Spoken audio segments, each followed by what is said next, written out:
to me, the sound is a very important part of the picture.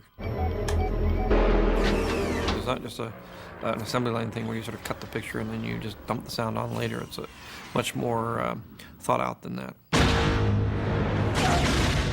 The sound effects in Star Wars are really what gives these fantastic visuals credibility. And we just take for granted that these machines, these weapons, these aliens, enjoy your stay, these places are all real.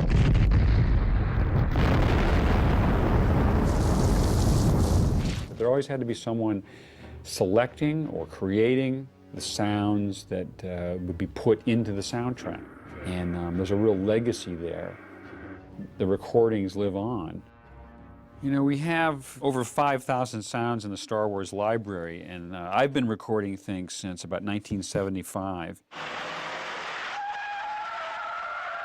And I've kind of kept a mental record of the things we've recorded, kind of a living database, I guess. Quite often I go back to the original tapes to find new material that we've never sampled before. But the stock is breaking down chemically. But we have found they can be resurrected if we place them in an oven, which warms the tapes up and will restore it so we can actually play it on one of our ancient quarter-inch tape machines. You have to learn to bake them correctly. If they're left in too long, you end up with this interesting piece of art, which used to be sound. I don't know.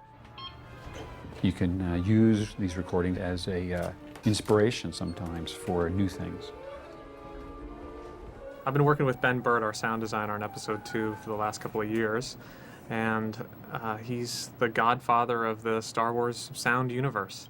Make sure 6 is done in the first part of April. Most people don't realize all the different sound elements that make up a final soundtrack of a film. Pretty rough right now. Like the Foley and the sound effects and the ADR and the production dialogue. And that process will take about a year before we get to the mix.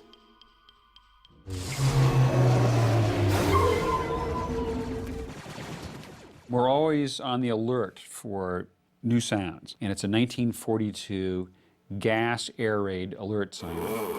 It's disgusting. We collected a bunch of mechanical sirens, and that one was a real star. We took it and recorded it down in the parking garage so it really would echo. Now, we used this for the speeders diving in the speeder chase.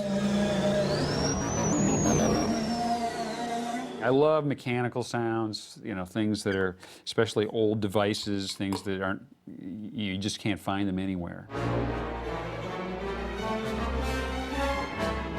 One of the sounds we gathered was the Vickers Vimy biplane, which Matt went out and recorded. The sound of that airplane ended up being used for the sound of the gunships that are in the Clone War at the end of the film.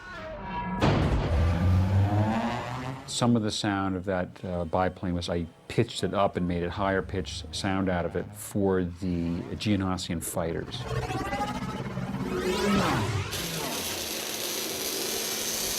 I'm the supervising sound editor. I provide him raw sound effects elements. The main thing when you're out recording is you're just going to look for something unique. Something you hear, you haven't heard it before, and you grab it and you can use it for, you know, anything.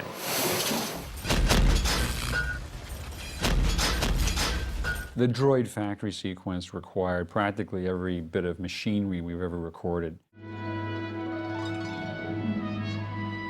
Machines that we recorded back as far as Empire Strikes Back, some metal stamping machines that were used. I found in the past that we've used almost every sound we've recorded by the end of the film.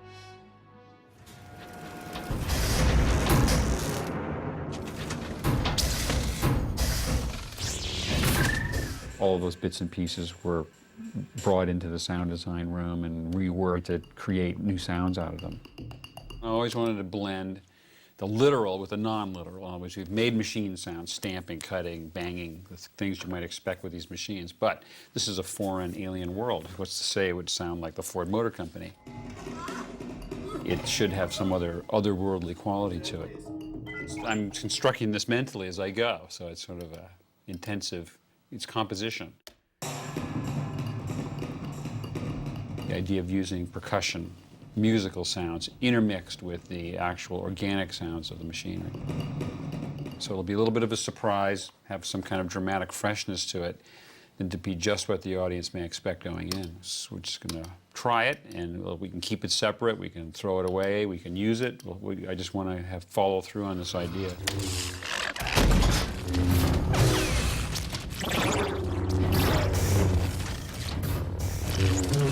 Anakin!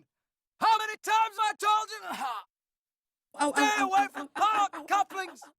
There's dialogue replacement because the set often can be very noisy. You're crazy. Slow down. If Anakin and Obi-Wan are riding in the speeder, well, there's wind machines blowing on them. The track is just unusable. It's recorded, and then it uses a guide for the actors to come in and repeat their performances to get a clean and intelligible version of the dialogue. Has they all left to come to the ADR session yet?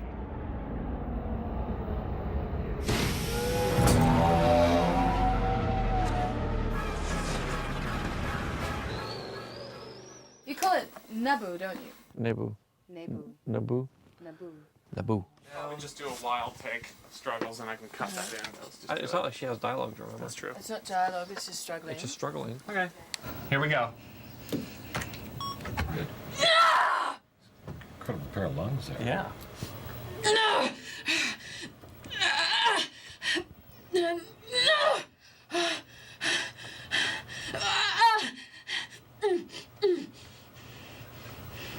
Beautiful. That was good. Let's do one more for safety and Yep, well, that was good. What sort of movie are we doing? exactly. An action picture. Here we go for take two.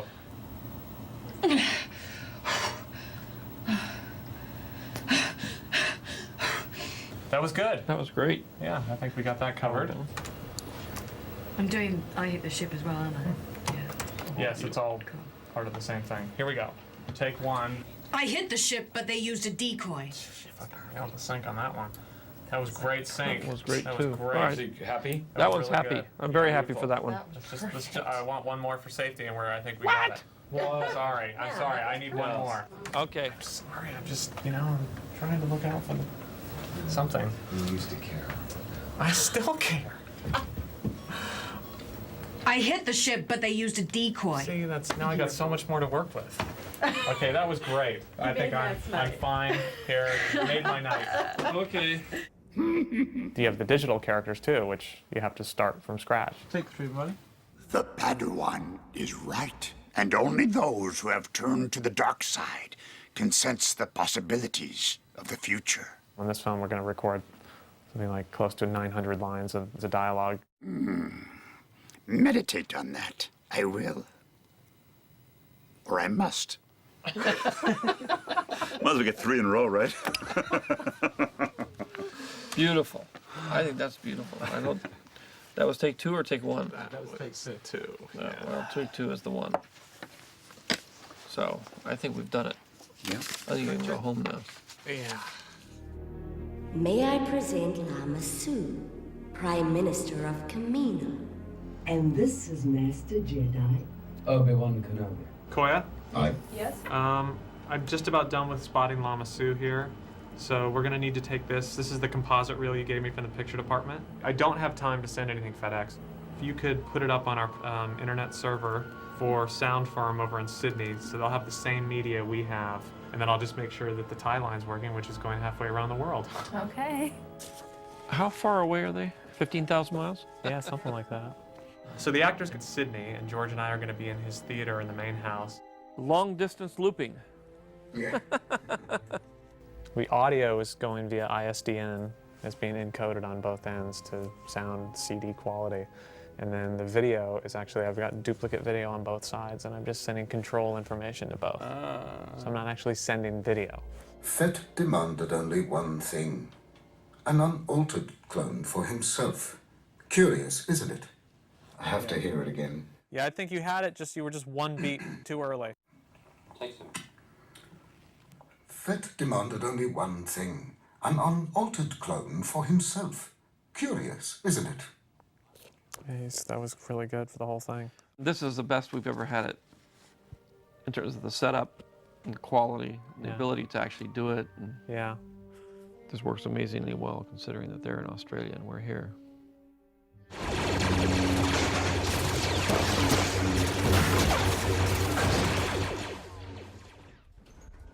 We tend to work with a smaller crew over a longer period of time compared to other feature films. We actually have a very small sound editing crew. We really did this film with 2 principal sound effects editors. We have those elements of the metal, and then I'm going to add some dirt in. And then we still have these unrolling effects too, which are when the... Bruce has been doing all the Genosian crowds and all the crashes and impacts and that sort of thing. Terry's working on the lasers. I'm doing the creatures. Some poor person is going to have to do all the lightsabers. Right. Who is that person? Hiya, Terry. How are you? So what do we have today? Do I hear the arena? A little bit of it, sure. See how dense it is.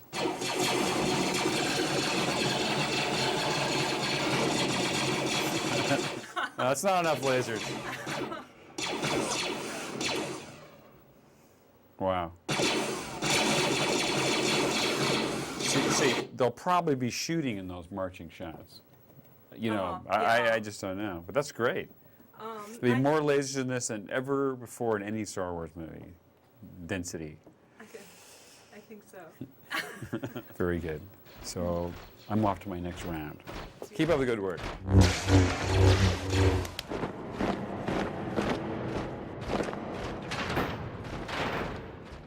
Foley are the sound effects that are really too specific to be found in a library. I got the dippity-doo and the chamois. I'm going to bring this over. We'll spot the scenes with the Foley department, and they will go through like an old radio play and perform them like with props.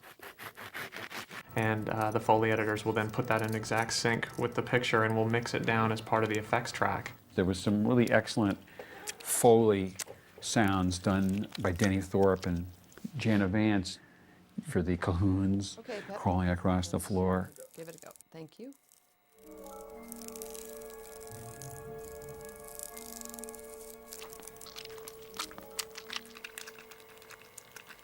If it's asteroids exploding and, rocket ships flying by, that wouldn't be us. We carry the reels that have a lot of people that are moving and walking and doing stuff. It just gives an added level of realism to the scene, especially if you're dealing with digital characters that have no sound whatsoever.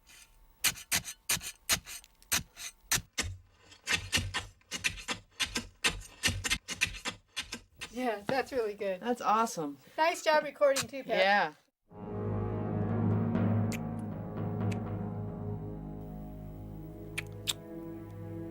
That one was not so good.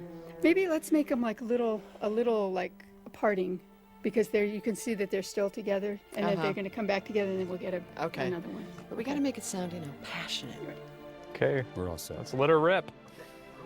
I can't rip anymore. It's not film. Yeah, that's good. Ben, you're sweating. Is that an elbow kiss or a forearm kiss or? You have to kind of know what you're doing with your hand. Okay, I don't want to know. It was great. Yeah. Thanks, you guys. All right. Let's go to the next thing.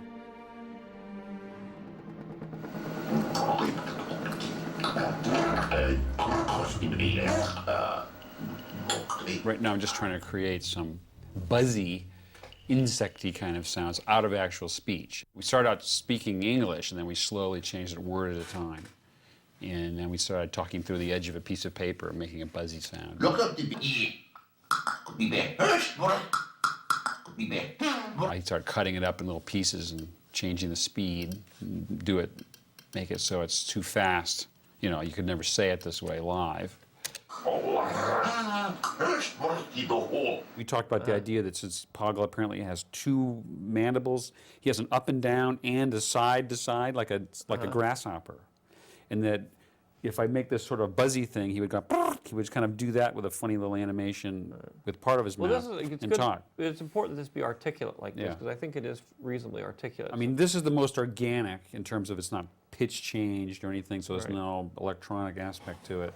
He said, "We have no choice but to order a retreat." Okay, he's more emphatic So about he's it. much more emphatic about Yeah. it. But it means you should really see it. As long as you keep them not going on simultaneously. Right. Like they butt against each other, a word can form into that. It sounds great. Yeah, it's good. It's the last voice in the whole film right now for me. From here on in, it's just a giant mix.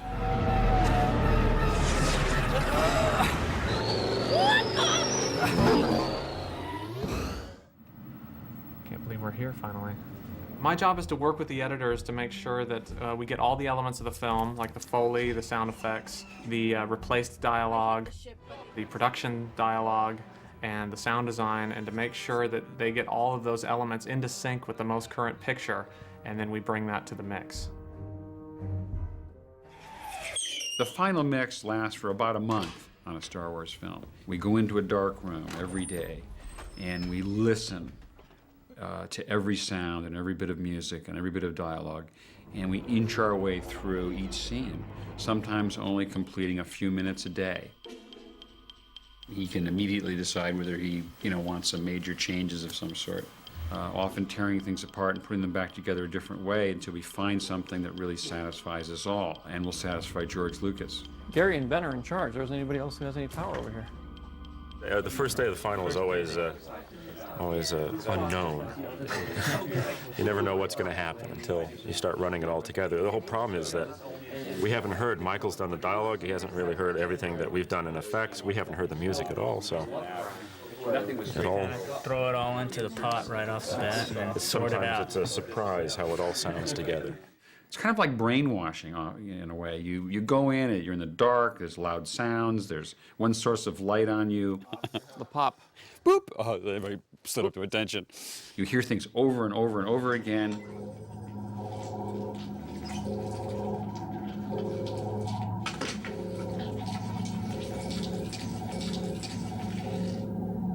Yeah, be careful with their little squeaky sounds, their little chirpy chipmunk sounds. Yeah, there's some great Foley in here, but I guess you don't have Foley, do you?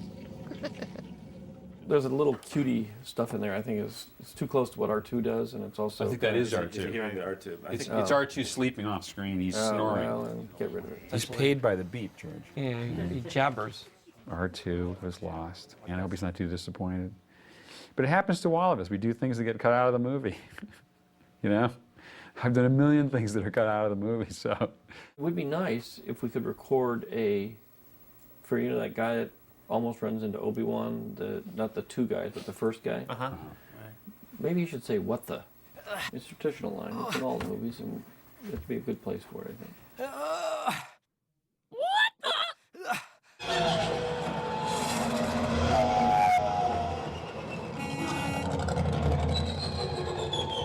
I love that horn. Oh, the beep beep. The Tucker.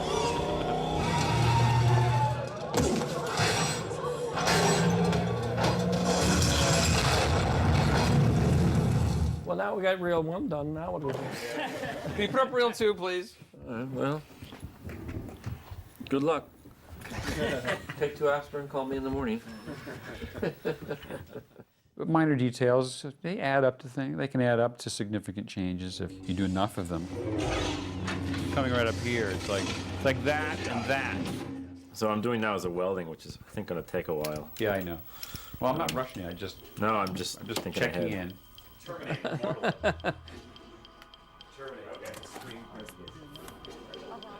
Good morning, Mr. Burt. Cookies. Who's got cookies? Okay. I guess we're on effects.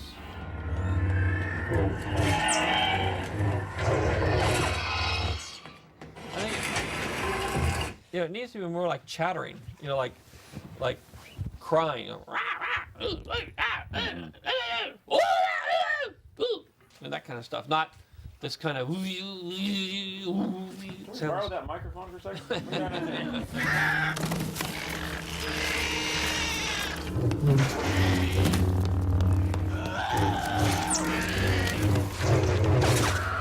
Wait till you hear the Droid Factory. There's a real collision of A cacophony of craziness? of movie styles coming together.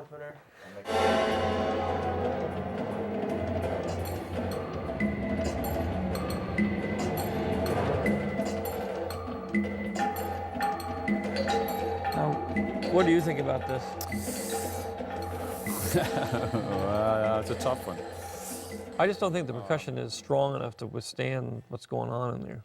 I think we should just alternate. replace the percussion part with effects. In actuality, some of the musical sounds that I had made for the Droid Factory, the drums and things like that, were dropped, but the idea was sort of reborn in the monster fight. Rhythmic sounds that acted as a response to events on the floor of the arena. Horns, as if it was a sports, a wild sports crowd blowing horns and chanting. Kinds of things that we immediately associate with the emotions of a giant crowd in a stadium. It was a good trade, actually. Because that's the nature of making these films, that you can always change something, and there's always you can revisit a scene and evaluate it one more time. It's an ongoing process that is really only brought to the end by the calendar. I don't know whether I should bring it up now, but I guess I should. Yeah. I had a rather, this is just an aside, which will probably cause you a lot of angst. But we're almost done, so I can't do this anymore. It's back in Palpatine's office. The little hologram comes on, and he says, "Good, we'll deal with this later. Send them in." Yeah. That should really be good. Send them in. We'll deal with this later. See what you can do. I'm gonna cook up some, cook up the words.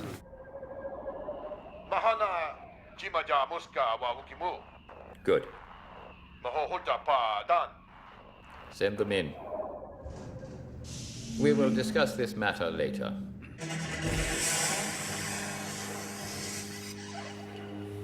I don't think so. What is this sound? I'm not going to tell you. Actually, it's arcing. It's electrical arcing. From 25 years ago. Yeah. Just seems like it's not good enough. There's always a point toward the end during the final mix that I can actually sit down and address the absolute final details, and it adds what I would say the final accent to a moment in the film. During the asteroid chase, which is basically a sound effects only sequence, it was hard to come up with a sound for the seismic charge that would have dramatic contrast to every sound that had just preceded it. It didn't occur to me until we were in the final mix, struggling with this problem, that the best solution might be to have no sound. I reasoned that all energy was pulled into it. No sound could escape. And it was only after it had detonated that somehow the energy was released and then the sound occurred. I created what I call an audio black hole.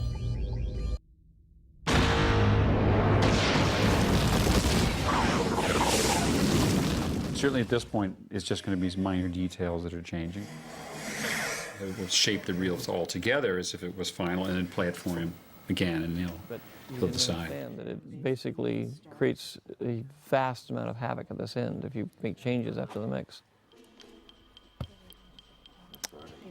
Yes, it's a little complicated. It's inevitable, George. You've done it every time. Yeah, it's you know, what would it be without a sync change in 7? We wouldn't feel right. Every filmmaker feels that as long as there's time, A couple of shots. there's something they can do to improve the movie. New animation or something? Well, no, we made some changes on the Monaco one, and they hadn't gotten into the deluxe one because they were trying to go so fast. But I said, no, go back and make it right before you make the printing masters. You know, there's a reason why we improve a shot. Right. And then it's just traditional to work until someone just takes it away from you. You know, films are not released, they escape.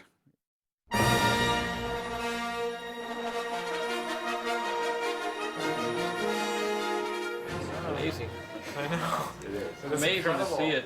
I know, sure. That was the first time through the whole movie. Yeah, it's like, and, this is normally what people get to see at the first rough cut screening. Yeah, I know. I cannot look at it and just just sort of think of all the hours, you know, just that we've lived with this for 2 years. Yeah. And it's a matter now of meeting or not meeting expectations. That's that whole factor you can't predict. Hey, we're beyond that now. We finished right. it. It's a movie. We're done. We did it. We did our part.